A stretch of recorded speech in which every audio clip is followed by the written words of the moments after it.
Dito guys, may nakalaban kaming pani no, na kung saan nga napakagaling nito, napakapasyal nito guys no. And meron pang kasamang Natalia guys, kaya ito Natalia oh, pag-alagala sa damuhan no, kaya binigyan ko na.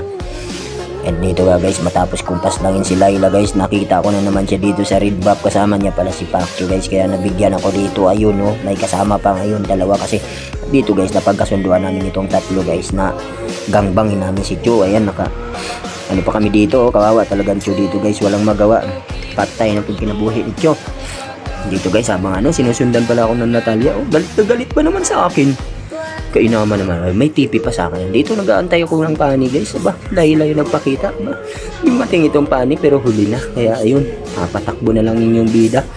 Ayun, dagan, naka-sprint ba ako? Oh, sige, gukod jod, gukod. Ay, pinagsisipa pa ako ni Chu dito guys, oh. Pero makakatakas pa rin ako guys. Yun lang, napakaswerte. Napitas pa nga silang dalawa. Kaya, kung minsan talaga masamang maghabol. Kaya, at dito guys, pagkabuhay ko guys, oh. Hinahanap ko itong pani guys. Pasan, napakapasan guys, oh. Kaya, walang kawala sa atin yan guys. Binigyan ko na rin. At dito nagkagulo na naman sila. Ayan, double kill. Ayan, pitas. Bakit kasi puro marksman yung pinik nyo? At yung Natalia guys, yung aba, galit na galit. Gustong manakit. Ayun, tinipihan pa ako. Mamaya ka sa akin. Dito guys, yung pani biglang dumating. Ayun, bigla tuloy siyang naparicall. O ano. So dito guys, nag-clear ako guys. Nang bigla na lang, bulaga. Binulaga ako nung Natalia guys, no? So, gumamit kasi ako doon ng first kill guys. Kaya nabigyan ako.